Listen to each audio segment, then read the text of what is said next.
उसको घर वालों ने बहुत अजियत दिए, उसको मार के फांसी पे लटका दिया, इल्जाम उसके ऊपर डाल रहे हैं। वो उसके पास 8 माह का बच्चा है, वो माँ ऐसा काम नहीं कर सकती, वो खुदकशी नहीं कर सकती। अरे को पुलिस की कार्रवाई पे हम मुतमईन नहीं है। आज 4 दिन हो गया, पुलिस की कोई कार्रवाई नहीं है। उसकी ननद लोग बहुत ज्यादा अजियत देते थे।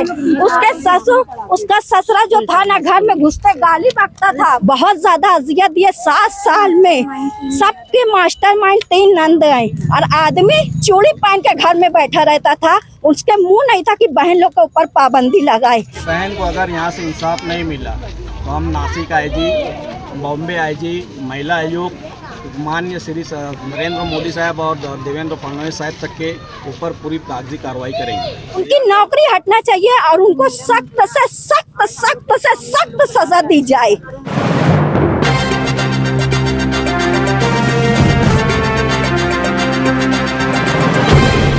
देखते रहिए the prime news Abdul Rahman के साथ। 15 मई को हजार खुली प्रभाग नंबर 2 के करीब खुली नंबर 737 की रहने वाली 28 साला सादिया बानो शोएब अहमद की खुदकुशी के मामले में सादिया बानो के मैके वालों ने 17 मई को सादिया बानो के ससुराल वालों के खिलाफ मुकदमा दर्ज कर दिया है, जिसमें बताया गया कि 2017 में हुई शादी के 2 साल बाद 2019 से खुदकुशी की तारीख यानी 15 मई 2025 के दौरान सादिया बानो के ससुराल वालों ने मुसलसल मजालिम ढाए। सादिया बानो के भाई अकील खुर्शीद अहमद ने अपनी शिकायत में बताया कि मजालिम ढाने वालों में सादिया के शौहर शुएब, उसके ससुर, देवर, सास और 3 ननद शामिल हैं, जो मामूली बात पर अक्सर सादिया को निशाना बनाया करती थी, जिसको लेकर कई बार रिश्तेदारान और मोहल्ले के जिम्मेदारान ने पंचायत भी बिठाई और मामले को सुलझाने की कोशिश की, मगर वक्त के साथ साथ सादिया के ससुराल वालों के मजालिम बढ़ते गए। इधर सादिया के मैके की ख्वातीन आज अपनी शिकायत लेकर आयशा नगर पुलिस स्टेशन पहुंची और पुलिस से मुलजिमीन की गिरफ्तारी की मांग करने लगी। उनका कहना है कि पुलिस की कार्रवाई गैर इत्मीनान बख्श है। उन्होंने इल्जाम लगाया कि पुलिस जानिबदारी बरत रही है। ख्वातीन ने बताया कि सादिया के 2 बच्चे हैं, जिसमें सबसे छोटा बच्चा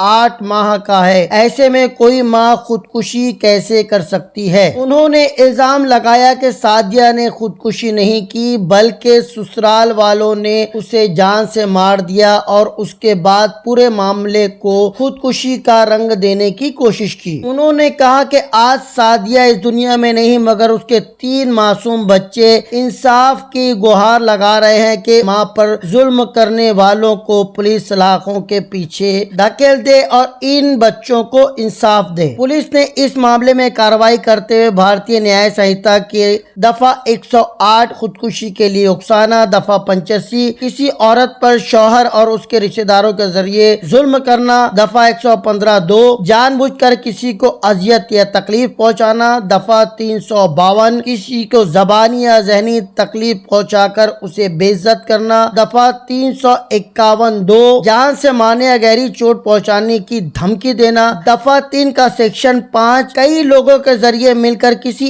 एक जुर्म को अंजाम देना। ऐसी कई दफात पुलिस ने लगाई है। हजार खोरी जैसे स्टैंडर्ड इलाके में एक तालीम याफ्ता घराने में इस तरह का वाकया होना बड़े शर्म की बात है। पुलिस को चाहिए कि इस मामले को इंतहाई संजीदगी से लेते हुए बारीक पीनी से तफ्तीश करे और गुनाहगारों को सजा दिलवाए। बहन सादिया नसरीन का इंसाफ चाहिए। उसको घर वालों ने बहुत अजियत दी है, उसको मार के फांसी पे लटका दिया, इल्जाम उसके ऊपर डाल रहे हैं।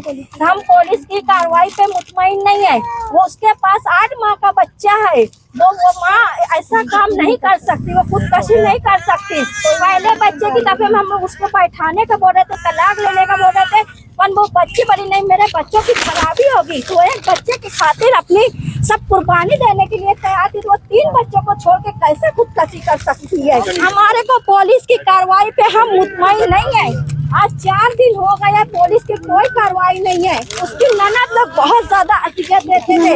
उसके ससुर, उसका ससुरा जो था ना, घर में घुसते गाली बकता था, बहुत बेगैरत था उसका ससुरा जो था। हाँ लाश से मारता था और उसकी नंदा लोग जो है ना गुलशन स्कूल में पढ़ाते। हाँ जिन्नीरा मुंजीरा आयशा 3 ननद अपने घर रहते थे। सब ननद लोग आके पूरे घर का काम अकेली करती थी। यहाँ तक के दामाद लोग भी घर आके खाना खाते थे। रिकाबी में हाथ धो के उठ जाते थे। बहुत ज्यादा अजियत दिए 7 साल में। सबके मास्टरमाइंड 3 नंद आई और आदमी चूड़ी पहन के घर में बैठा रहता था। उसके मुंह नहीं था कि बहन लोग के ऊपर पाबंदी लगाए, बहन लोग को कुछ बोले। आदमी भी मारता था, कुछ होता था बहन लोग की जबानी सुन के मारता था और ससुरा घर में घुसते साथ गाली बकता था। उनकी नौकरी हटना चाहिए और उनको सख्त से सख्त सख्त से सख्त सजा दी जाए, सख्त। और अभी की अभी उन्हें हिरासत में लिया जाए, नहीं तो हम आगे तक कदम उठा सकते हैं। हम अभी तक 4 दिन तक खामोश थे कि पुलिस कुछ करेगी कुछ करेगी, पर कुछ कार्रवाई नहीं हो रही है। अभी भी पुलिस हमको दबा रही है कि हम कर रहे। उन लोग रिश्वत देने के लिए तैयार है कि हम 15 लाख दे रहे, 20 लाख दे रहे, तुम केस मत करो।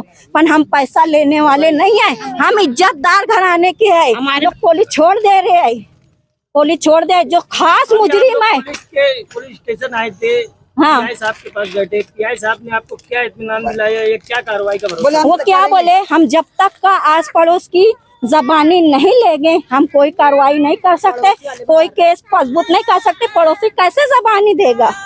पड़ोसी डराया धमकाया जा रहा है। 7 सालों में आप बोल रहे हो कि मुसलसल अजियत दी गई। 7 सालों में कभी आपने ये बात गली महिला आते थे, हम लड़ाई झगड़ा करके समझा के हम अपनी बच्ची को भेजे, समझा के हमारी बेटी को हम नहीं देते थे। अब अगर इजाजत मिले तो हम घसीट के लाएंगे। साथ हम लोग पंचायत करे 10 मरतबा पंचायत कर चुके हैं। अच्छा, इन 7 सालों में कभी पुलिस की मदद लेने की आप हम इज्जतदार खानदानी लोग हैं तो हम ऐसा कदम नहीं उठाए। हम सोचते थे कि जाने दो। तो जुमेरात शाम 4 साढ़े 4 बजे के टाइम हम लोगों को मेरे छोटे भाई उबैदुर रहमान को फोन आता है कि सादिया को कुछ हो गया है। जब हम लोग घर पे आके देखते हैं तो सादिया नसरीन जो है वो लटकी हुई है और उसके घर की कुछ हाइट जो है 5-6 फीट की ऊंचाई है, कोई बहुत ज़्यादा नहीं है। तो इसमें से हम लोगों को लिए ये हुआ कि यार ये मामला कुछ सही नहीं दिख रहा। हमने फिर है ना तदफीन करने से पहले ये था कि यार लाश को पुलिस स्टेशन लाया जाए और यहाँ पे उनके आरोपियों को गिरफ्तार किया जाए। लेकिन खानदान के कुछ बड़े बूढ़े और महल्ले के कुछ लोगों ने और कुछ सियासी लोगों ने ये कहा कि यार ये खराबा करते हुए उसका तदफीन कर दिया गया। और पुलिस के पास आकर फिर मैं अकील अहमद, खुर्शीद अहमद, मैंने 7 लोगों के ऊपर FIR दर्ज की है।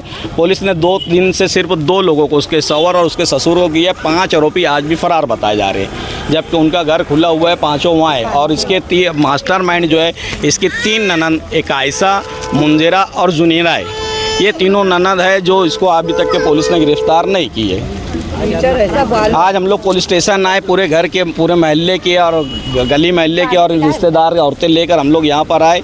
तो अभी PI साहब का ये कहना है कि उस गली के औरतें और उस गली के लोग जब तक के हम लोग को स्टेटमेंट ऐसा नहीं देंगे हम उन लोग को गिरफ्तार नहीं कर सकते। कुछ नया कानून निकले। जिस जगह ये हादसा हुआ है हजार खोली रशीद साहब के घर के सामने ये हादसा हुआ है, उस घर के आसपास के पड़ोस के लोगों की बोले गवाही चाहिए उनको गिरफ्तार करने के लिए।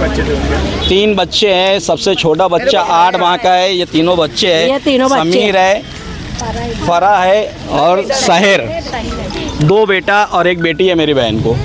पुलिस की कार्रवाई भी क्यों नहीं है अभी तक के? वो 3 जो मास्टरमाइंड ले उसकी ननद है, वो तीनों गिरफ्तार नहीं हुए हैं और हम लोगों को अभी तक के वो चीज़ नहीं दिख रही है जो हम लोगों को चाहिए। मेरी बहन को अगर यहाँ से इंसाफ नहीं मिला तो हम नासिक IG, बॉम्बे IG, महिला आयोग, माननीय श्री नरेंद्र मोदी साहब और देवेंद्र फडणवीस साहब तक के ऊपर पूरी कागजी कार्रवाई करेंगे।